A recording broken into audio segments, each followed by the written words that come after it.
नमस्कार दोस्तों, कैसे हैं आप लोग। मेरी चैनल में आप सभी का स्वागत है। मेरी channel Rangeen Raahein, a road to success, a road to stardom. दोस्तों, बहुत दिनों के बाद आपसे मुलाकात होती है, लेकिन आप लोगों के प्रश्न मुझे सब कुछ करने के लिए मजबूर करते हैं। बहुत से प्रश्न बहुत से लोगों ने पूछे हैं। आप लोगों का स्वागत है मेरी चैनल में। और मेरा एक वीडियो बहुत ही पसंद किया गया है, जिसका 1 से 1.5 लाख लोगों ने देखा है। इतना सब प्यार मुझे दोगे, मैं रखूँगा कहा। जैसे राजेश खन्ना ने कहा था, इतना प्यार मत दो दोस्तों, मैं रखूँगा कहा। लेकिन आपका प्यार और मैं तो चाहूँगा, और मुझे प्यार दीजिए। ऐसे ही मैं आपके लिए वीडियो बनाते रहूँ, और ऐसे ही जो आपको इन्फॉर्मेशन चाहिए वो मैं देते रहूँ। दोस्तों, आज बहुत ही अच्छी कहानी मैं लेके आया हूँ। बहुत अच्छी इसलिए क्योंकि बहुत लोगों ने ये प्रश्न पूछा है कि संघर्ष फिल्म जब बन रही थी तब संजीव कुमार ने क्या किया था जिससे कि दिलीप कुमार भी उन्हें शाबाशी देने से रुके नहीं। क्या किया था, क्या काम किया था, या कैसी एक्टिंग की थी जिससे कि अभिनय सम्राट, अभिनय की यूनिवर्सिटी जो कहा जाता है, ऐसे दिलीप साहब उनकी पीठ थपथपाने में रुके नहीं और उन्हें गले लगा लिया। दोस्तों, यही बात है, यही वीडियो आज आप देखोगे। अगर ये वीडियो आपको अच्छी लगे तो अपने दोस्तों को ज़रूर शेयर करना, और अगर आप सब्सक्राइब अभी नहीं किया है तो सब्सक्राइब भी ज़रूर कर दीजिएगा, और दोस्तों को भी ये वीडियोस भेजिएगा। थैंक यू दोस्तों। आज का वीडियो शुरू करते हैं। दोस्तों, ये उन दिनों की बात है जब बनारस में शूट हो रहा था संघर्ष फिल्म का। 1967 की ये फिल्म थी, जो संघर्ष फिल्म में दिलीप कुमार जी थे, वैजयंतीमाला थी, बलराज साहनी थे, और H.S. रवेल उसे डायरेक्ट कर रहे थे। दोस्तों, हुआ ये कि वहाँ पे एक कलाकार की ज़रूरत पड़ी। H.S. रवेल ने संजीव कुमार को पहले कोई फिल्म में देखा था, लेकिन उन्हें बहुत फिल्में तो उन्होंने की नहीं थी। निशान एक फ़िल्म की थी जो कि उनकी फुल लेंथ फिल्म थी, जिसमें वो लीड करते थे, लेकिन वो फिल्म ज़्यादा कुछ कर नहीं पाई थी। लेकिन उनकी काबिलियत H.S. रवेल साहब ने देख ली थी। हरनाम रवेल साहब, जो कि बहुत ही माने हुए डायरेक्टर थे, उन्होंने मान ली थी। तो दोस्तों, जब ये शूट हो रहा था बनारस में, वाराणसी में, तब एक शॉट था जिसकी वजह से संजीव कुमार छा गए थे, इंडस्ट्री में छा गए थे, और वाहवाही मिली थी उन्हें। चंद मिनटों का वो सीन था, लेकिन उस सीन में ऐसा उन्होंने गजब कर दिखाया कि वो सीधे वाले एक्टर कहा जाता है, उनमें उनका शुमार हो गया। दोस्तों, पहले तो वो फिल्में करते थे, लेकिन ज़्यादा संघर्ष चल ही रहा था उनका भी, जैसे कि फिल्म का टाइटल था। तो लेकिन जब ये संजीव कुमार को दिलीप कुमार साहब के सामने काम करना था, भले जो बड़े बड़े जो एक्टर होते वो भी डर जाते, क्योंकि दिलीप कुमार साहब डायलॉग्स कम बोलते हैं, लेकिन आंखों में ऐसे बोल जाते हैं कि आपके छक्के छूट जाएंगे। एक शॉट में अगर सिर्फ एक ही लुक देंगे तो आप हिल जाओगे। तो ऐसे में संजीव कुमार ने क्या कमाल किया, उसके बारे में बताऊंगा। संजीव कुमार साहब स्टेज के आर्टिस्ट थे, और 1 टेक ओके करते थे, क्योंकि स्टेज पे तो ज़्यादा रीटेक होते नहीं है। स्टेज पे तो आप हो, आप ही का सब कुछ है, डायरेक्टर कुछ नहीं कर सकता अगर आप गलत भी कर रहे हो। वहाँ पे सिर्फ एक्टर को ही अपनी अभिनय क्षमता दिखानी होती है। तो दोस्तों, ये तो ऐसे निपुण तो थे, वो भी चाहते थे कि मैं भी कभी इतने बड़े कलाकार, इतनी बड़ी महान हस्ती, अभिनय की प्रयोगशाला, अभिनय की यूनिवर्सिटी जिसे कहते थे, ऐसे दिलीप साहब के साथ मैं काम करूँगा।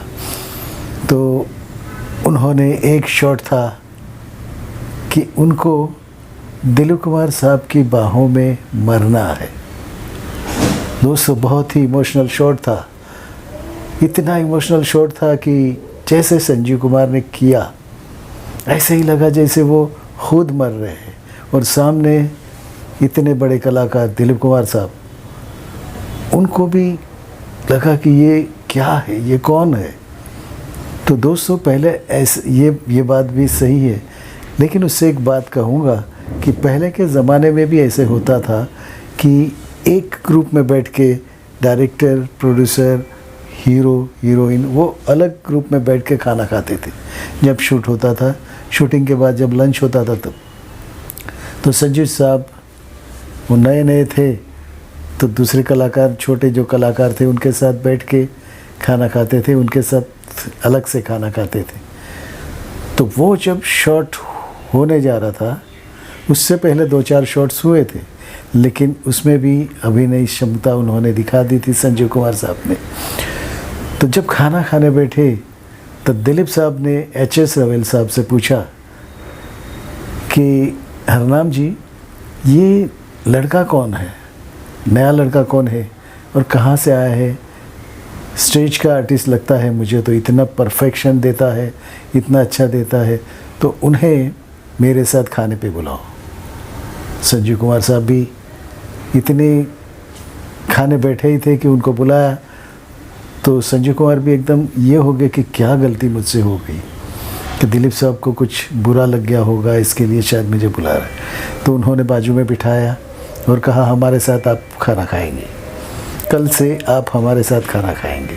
4 दिन की शूटिंग थी, लेकिन दिलीप कुमार साहब का दिल इतना इन्होंने मोह लिया था कि दिलीप कुमार भी सोच में पड़ गए कि इतना परफेक्टनिस्ट, इतना अच्छा कलाकार ज़रूर आगे बढ़ेगा। तो उन्होंने कह भी दिया था उनको कि आप बहुत दूर तक जाओगे, बहुत अच्छा अभिनय करते हो, मेथड एक्टिंग जिसे कहते हैं वैसे कि रियल एक्टिंग करते हो आप, तो ये एक्टिंग आपको बहुत ऊंचाई पे ले जाएगी। और हुआ भी ऐसा, क्योंकि जब दिलीप कुमार साहब के पास एक फिल्म आई थी नया दिन नई रात, जिसमें कोई परफेक्ट कैरेक्टर, परफेक्ट कलाकार ही काम कर सकता था। क्यों? क्योंकि उसमें 9 कैरेक्टर्स थे, एक हीरो के अलग अलग कैरेक्टर थे और सब कैरेक्टर एक दूसरे से अलग परफॉर्म करने थे, अलग आवाज़ से परफॉर्म करने थे।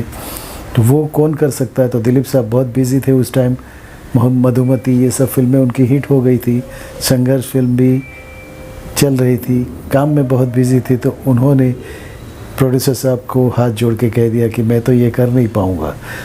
तो वही प्रोड्यूसर साहब ने उनको पूछा कि कौन कर सकता है, आप नहीं करोगे तो उन्होंने संजीव कुमार साहब का नाम सजेस्ट किया था। कितनी बड़ी बात है कि इतने बड़े कलाकार ने एक छोटे से कलाकार का नाम सुझाया। और उसके बाद आपको तो सबको मालूम है, नया दिन नई रात सुपर हिट फिल्म रही और लोगों ने भी इनके कला का लोहा मान लिया। तो दोस्तों ये था, जी जान से वो काम करते थे और रियल एक्टिंग करते थे, इसीलिए तो शायद उनको मेथड एक्टिंग का बादशाह माना जाता है। दोस्तों नया दिन नई रात फिल्म रिलीज़ हुई, संजीव कुमार को खुद दिलीप साहब ने बधाइयाँ दी कि मेरे बाद या तो इतनी अच्छी आपने काम किया है, तो आप ही कैरेक्टर के लायक थे, आप ही इस फिल्म के लायक थे, तो मैंने आपका नाम सजेस्ट किया था। दोस्तों ऐसे थे हमारे संजीव कुमार और ऐसे थे हमारे दिलीप कुमार साहब।